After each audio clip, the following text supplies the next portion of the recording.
Welcome guys, welcome Austeris here with Ritualist, Necromancer and Shaman Masteries, Vitality, Bone Harvest, Reaping Arc, melee build, Vitality damage build. And we're gonna be talking about the build itself, how the build perform in end game, late game, early game, middle game. But first, I want to talk about how we were building this guy. Because we only were doing ultimate difficulty.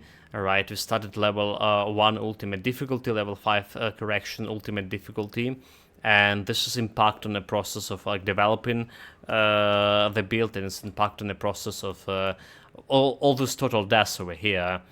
Okay, so total deaths 42. One thing I'm gonna start with right away. Build was quite solid in late game, but we weren't be able to kill all celestials with this build, and we took us 3 or 4 tries to kill the Mogodran, the easiest of the celestials for melee build at least, because the build relied on health leech, and we were health leech in Mogodran. We just tried a crate boss, also no luck with that, and there were a lot of deaths on this build in early game. Like I say, we started with ultimate difficulty, and this build has a significant shortage of offensive ability, especially offensive ability in mid-game, and that resulted in a lot of deaths because our main sustained ability, so our ability was dependent on a health leech, with health leech using a totem. It's like 36% life leech when they have a totems. So yeah, let's start with the basics, how the build works, how the build was developing through this ultimate difficulty only, and we're using currently as a main attack Reaping Arc, which is a attack skill from Uruburuk's Reaping artifacts, which you can get to in level 90. Reaping Arc, 6 maximum targets. This is like 128 DPS without the buffs, and with buffs we have quite a bit more. Right up to 150 something. We're not getting buff from Bone Harvest yet, and this is how the damage looks like for Reaping Arc here, mostly at Vitality damage and Vitality decay.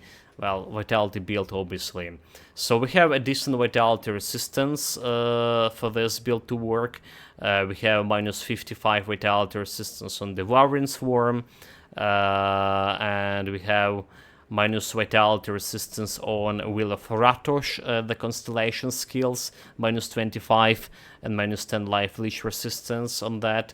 Those resistances are stacking, and we also have minus flat resistance, 22 resistance reduction on Rise and Dead, on the Bone Harvest. Rise and Dead is also Constellation. So yeah, Reaping Arc main skill, the Bone Harvest supporting skill, which was actually main skill when we were leveling up the build, because it has a range, it has a good AoE, and it has a good attack damage converted to health percentage, with this Corvac Reaping Herald, which is like a main weapon for the build, basically main item for the build. With this build we can reach as highest damage so far dealt was over the 500,000, which is also the highest damage build we ever had. Like I said, late game build feeling really solid. We can face tank Korvac, we can face tank Morgoness from a Tomb of a Heretic at the Skeleton Key dungeon in Forgotten Gods DLC. We just literally face tank him and killed him in, what, like 15 seconds? The Morgoness Korvac also died in 15 seconds, including this time between his phases. But the problem we reach with the Celestials fights, so we can't face tank Celestials with this build. because of the Sunder mechanic. Sunder mechanic, we can face tank Mogodran without the Sunder, but the moment he Sundered me, I died like 3 times to a Sunder in Morgodran fight, I mean. And Mogodran fight, we at least were able to dodge Sunder very successfully and killed him at the end on my 4th try, or was it even 5th try. But Ravager of the Flesh and Kalagadra were just killing me constantly on daily basis. I need to be really dodgy, really good is my hands to dodge in this, and this is not something I can do consistently, especially if the fight with those guys will be like very long, so I assume this build can't consistently killing those 2 Celestials, the Kalagadra and Ravager, as it is. The problem is offensibility. We have 3200, which is more than enough for anything else except the Celestials. On Celestials, I can't constantly crit them. I even have a bad time like to hitting them, like hitting them at all. It's have like 7% chance to miss, and meaning we're not getting health leech from my attack damage converted to health, and this is the only like health is getting, it's a potion, and basically what we're getting from attack damage converted to health. There's also 15% emergency heals from Call of the Grave. We had restore 15% of my health, but it's like not gonna be helping in the Celestial fights. Well, armor rating here is good. Everything else was good for every aspect of late game, like I say, except the Celestial. So let's start with other skills. Let's start with my gear. Gonna go check the skills as well after that, and devotion. Hold on, guys.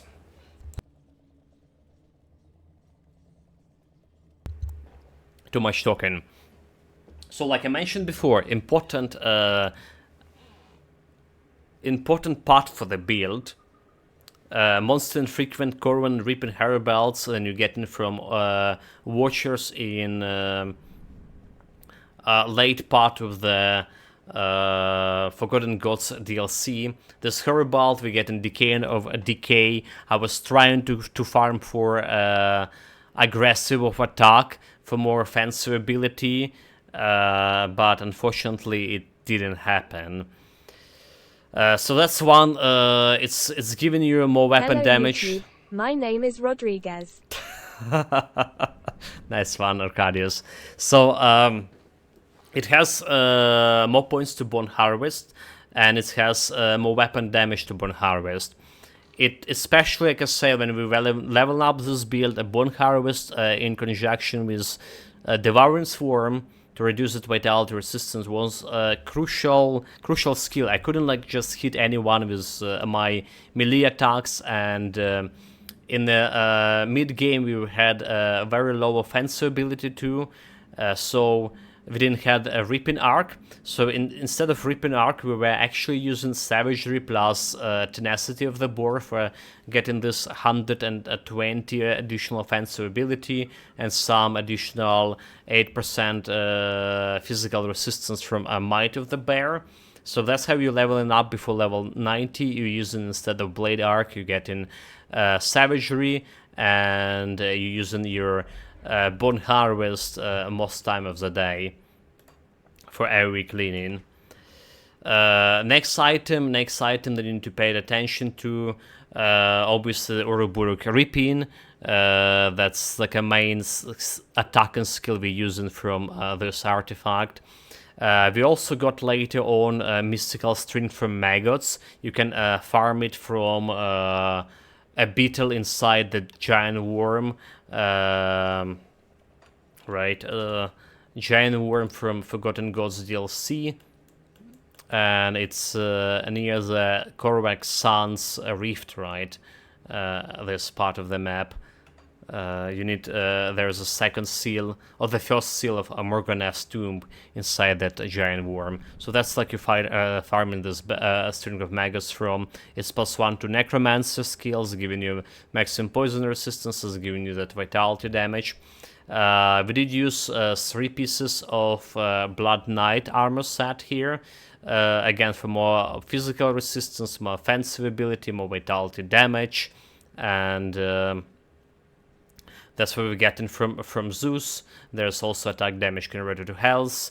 I was planning originally for going for 4 pieces, but we're using different amulet here. Gonna be jumping close. The 4 pieces needed for additional minus vitality resistance, but even in a Ravager fight, we can hit him for okay damage when we hitting him actually. Because already existing minus vitality resistance from Devouring Swarm. We also have potent essence of a Kassoon powder on my Heribald over here, which is have a chance for a 15 additional reduction of resistances. So resistance reduction wasn't a problem for me, and I didn't need the fourth part of the set here. Instead of that amulet for the 5th part, I took the Death Watcher pendant. It's +1 to necromancer skills. It's improving your Call of the Grave and giving you additional vitality damage to Mogadrin Pact, which we're using, and physical resistance. So we didn't roll especially very good affix for this Death Watcher pendant, but I've got a decent one, vitality damage. What we obviously wanted more offensive ability to get this offensive ability around 34, 35, even 100 for Celestial fights. But I was expecting that attacking of aggressive attack Heribald, which was never found after very long farming.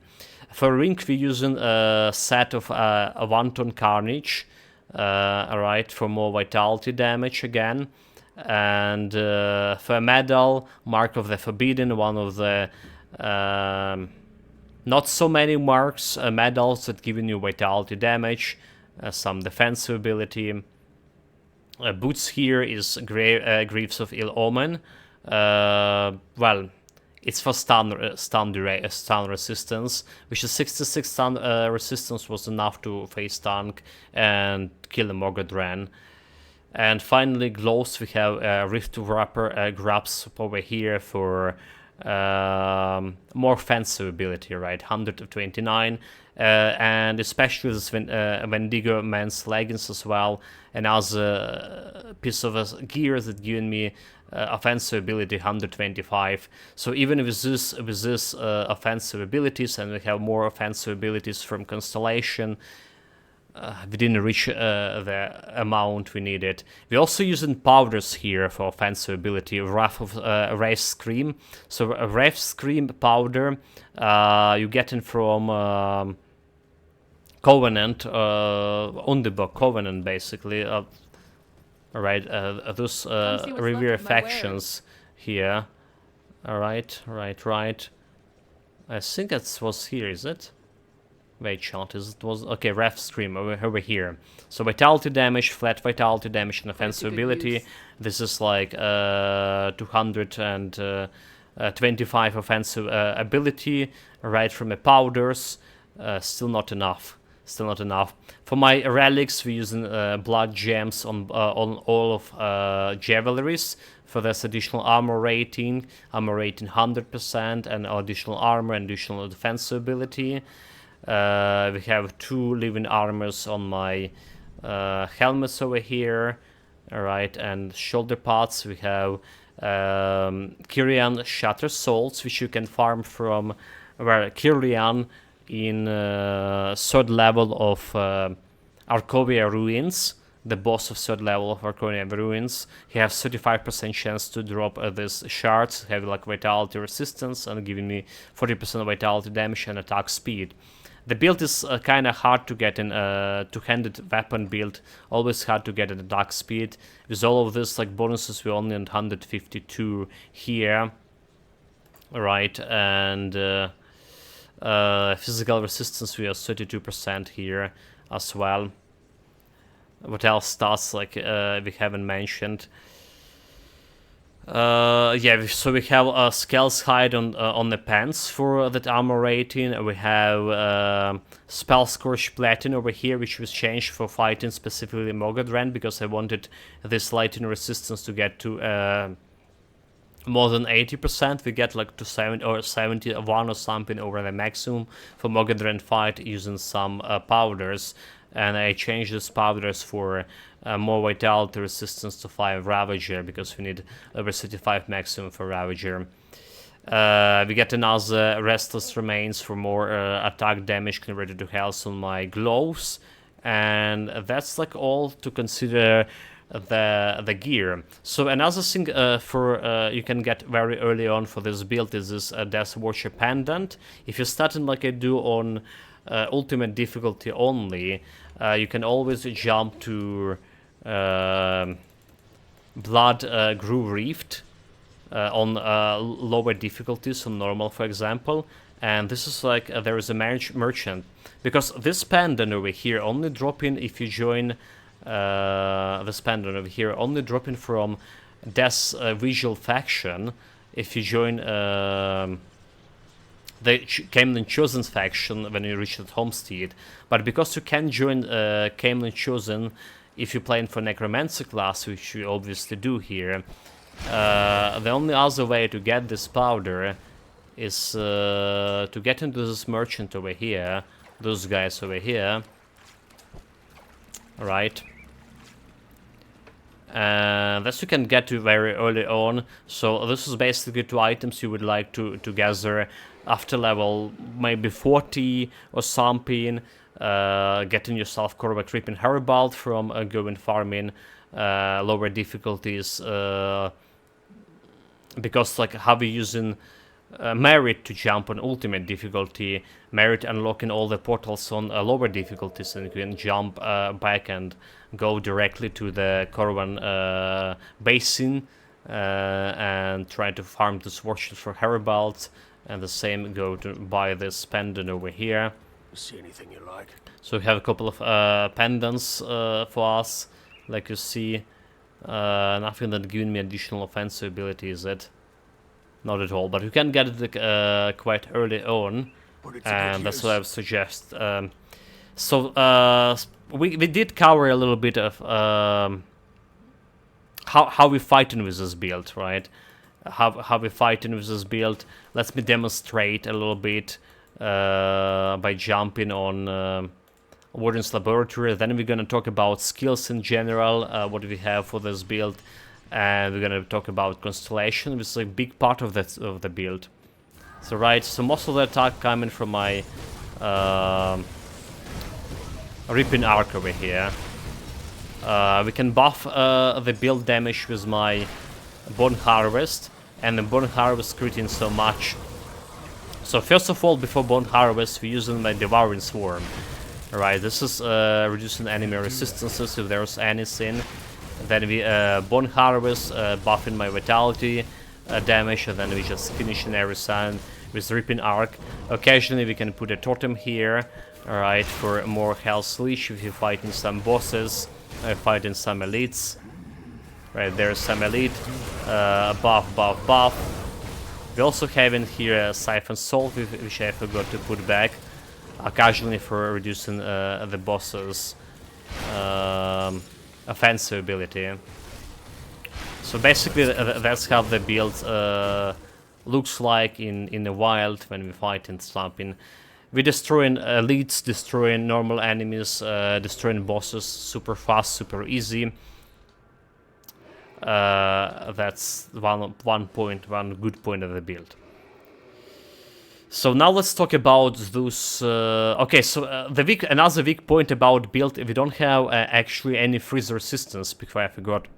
We don't have freeze resistance, so anytime I see like any freeze elite, you know, frozen elite or something, and I know it can freeze me. We did craft myself the Hoarfrost Ointment, and it's like 66 anti-freeze reduction freeze duration for 450 seconds.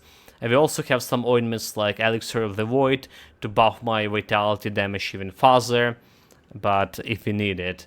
So overall, my vitality damage with this guy, vitality damage bonus, is 2939%, which is like really decent, really decent. Same goes for vitality decay modifier, 3k, and there's additional vitality duration here, 206%. Early on, when we were leveling up this build, I died a couple of times from damage reflection, guys. Like instantly died because my vitality decay just killed me instantaneously. We didn't have like much of vitality resistance at the beginning of the ultimate difficulty, so that's why some of those deaths coming for. Before we started fighting Celestials, we were on 14 deaths, and those literally came in early game from lacking of resistances and dying to, like I say, a couple of times from my own damage reflection. Even in late game, the moment we stop health leeching and we hit some damage reflection shield elite, we have this decay, vitality decay for so long that's almost enough to kill me, you know, if I not like drink a potion. So we need to pay attention to that. But vitality decay did play its role in Mogadren fight quite a bit. So skill-wise, we started the Necromancer as a main skill. We were using the Bone Harvest early in the game. My original plan was to use the Bone Harvest only to get in this Soul Harvest buff, which is buffing your, giving you flat vitality damage and buffing your like vitality damage percentage-wise faster. But then we realized we don't have like actually any AoE skills to deal with minions before I get in Reaping Arc.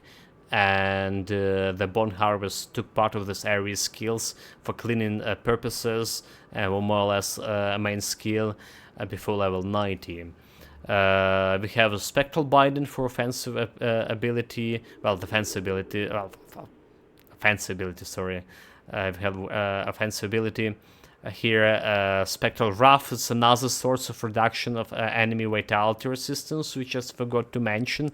So we have Spectral Wrath, we have Devouring Swarm, right? We have Will of Ratosh, we have Rise Undead, Rise Dead with a flat reduction, and we have Haribald percentage reduction with Potent Essence of Kassoon powder. That's all like resistance reduction for the builds. Next what we have Harbinger Soul's exclusive skills for more attack speed, for more vitality damage, for more health leech, 11% of attack damage converted to health. That's why like I mentioned before, health leeching was the main sustainability factor for this build, the main survivability factor. Not health leeching, you're dead. That's basically all about this build. And if you're not... And you're not health leeching in case when you have low offensive ability and missing quite a bit of Bone Harvest especially. And that happens with... well, it happened up until the end game because we were struggling with this offensive ability before we got the powders for my rings and before we get 55 points for my all Constellation to get more offensive ability out of there. Another important skill, Mark of the Torment, for boss fights, a little bit survivability through damage absorption. We have a Call of the Grave. We added Call of the Grave a little bit later. It's not a very crucial skill to have.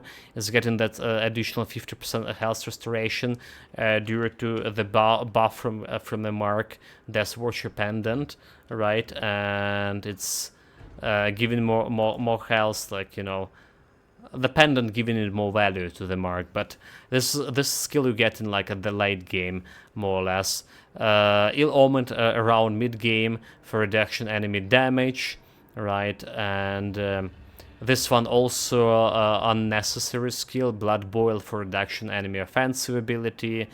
It's just like another skill I can debuff enemy with, but because I have some skill points lying without any more use, We still have 3 skill points to gain from Shadow Realm, right? If you go to Shadow Realm, you can get like 3 additional skill points, but we didn't got those skill points for this build. Shaman-wise, we have Mogadren Pact, which is Mogadren Pact giving you additional physical resistance due again to the Death Worship Pendant and additional vitality damage, 120 vitality damage and decay, so 5% physical resistance. Mogadren Pact, we mainly wanted this orc skin at the beginning of the run for more piercing resistance, easy resistance, more armor and defensive abilities, and we also getting a lot of health from Heart of the Wild here. You can see 18k. That's another factor of my survivability. And then later on we got like Wendigo totems, which is like very interesting. Like instead of like a Siphon Solo here, we can totally go for Storm totems as well, which is getting converted lightning damage into vitality damage, and this totem scaling with the player damage. So we totally could do that, and I think it will be like better for us. Well, damage-wise at least. Maybe we can use these totems to fight Celestials, but I already too exasperated, and I don't think that totem gonna help me that much. But you guys, like, if you're willing to try this build with Storm Totem doing vitality damage, I would be gladly to hear your comments on YouTube how successful to be fighting Ravager and Kalagadra these totems are. I did already mention that we have the Primal Strike up until level 90 for those mainly Primal Strike, sorry, Savagery instead of Blade Arc for Tenacity of the Boar and Tenacity of the Bear. It was performing okay, but main skill was still a Bone Harvest, so what I was doing was Savagery. We were using like Devouring Swarm as always, hit once or twice with the Savagery, getting myself buff, kill everything with Bone Harvest, rinse and repeat, rinse and repeat. So this is the main skill we're having on the build. More importantly, we have 26 in Bone Harvest, and I don't know if you noticed this, but this Hairy Belt also giving you additional 8% of attack damage to converted to health on Bone Harvest, so every time you drop in super low on health, we just using Bone Harvest and then back to full health. That's how the build works. Constellation wise, it's we spend a lot of time reshuffling my points with Constellation here, right? And it was very tedious work indeed. So we did start with a bad Constellation. I think we're still gonna be having a bad Constellation. For this mainly attack damage, just have like a little bit to health, a little bit of vitality damage here and there. And the next thing that I wanted to grab right after the bot is Ratosh, right? But Ratosh requires 6 Chaos, 6 Order, and 10 Eldritch. Ratosh, Will of Ratosh was another, like you saw, minus vitality resistance, which we had on Blade Arc and on the Savagery previously. For Ratosh, we also had Fetrid Pools, Affliction for more actual offensive ability, right? So this is giving me 20 offensive over here, 4% of offensive over here, 40% over here, and then getting all this vitality decay from both points, which is like play a good role in fighting Celestial Mogadren. For this, we didn't need, unfortunately, put my points into Quill, right? For Ratosh, we didn't need to put my points into Lion and Panzer. And Crossroads. We did have a Crane in the early game for all of those resistances, and 5 Order plus Crossroads to get to enable Ratosh, but we ultimately changed this for Lion and Panzer in order to get other Carriot here and Revenant. So Revenant giving me this, and Rise on that, we have it on my Bone Harvest. This can spam up on 6 Undead, and they having this 22 flat reduction resistances. Carriot giving me some protection, some survivability, right? Defensive ability, armor, health restoration every like 5 seconds with 20% chance when I got hit. And more importantly, it's also giving me this percentage to offensive ability, right? So giving me some offensive ability here and there, right? 15 here, 25 over there. So I tried like my best to get all of this offensive ability. We have almost all points into Wendigo spirit here. Alright, from like defensive, more vitality damage. And before Wendigo spirit and stuff, we had some points in the Jackal early on, and we have points into Gallows early on as well. It's giving you a decent amount of vitality damage, the Gallows. But I decided overall that this vitality decay will be more important than a vitality damage flat for these big celestial fights. And finally, because we're using two-handed weapon, we have a Kraken with all this bonus damage, bonus attack speeds, alright, 70 roll damage over here, and physical resistance. I already mentioned Panzer. So that's how like our Constellation looks like. I'm gonna be attaching my Grim Dawn tools link to this build in the YouTube description, so check that out as well. What else to say? I don't think we miss anything. We say as much as possible about this build. So I'm a little bit disappointed about the build. It was very hard to level up on ultimate difficulty, and we had this again offensive ability problem. I couldn't reach that 3400, 3500s. I need to be successful against like Celestials, and again the offensive ability very important because our main survivability feature is health leeching, and you can't health leech if you miss in your attacks. 27 like defensive ability, 2700s was more than enough. DPS also wasn't that great, but the only thing that was great here is my 500,000 highest damage, and we were consistently critting for like 300k with a Bone Harvest. It's the main skill. I wonder maybe like we can improve Bone Harvest through putting the 4th piece of the set over here, and also 18% of weapon damage to Bone Harvest. But that's like for you chat to experiment with, or whoever watching me on YouTube. So like you can experiment it instead of Death Watcher getting the final piece of this Blood Knight set. You can experiment with Storm Totems that deal in vitality damage instead of like Siphon Souls, and maybe instead of like Cold of the Grave, which is like an important thing. Alright. That's all. I did enjoy the build at the end game for sure, but not so much like today when we failed my Celestials fights, except the Mogodran, and Mogodran was required a lot of agility for me to dodge his Thunder attacks, so I couldn't like face tank Mogodran through Thunder. Right, guys, so what happened next? Thank you very much for watching this, especially if you're watching it on YouTube, and especially if you put that follow on YouTube. Really do appreciate it. Every follower, guys. Well, and on Twitch as well. What the plan next?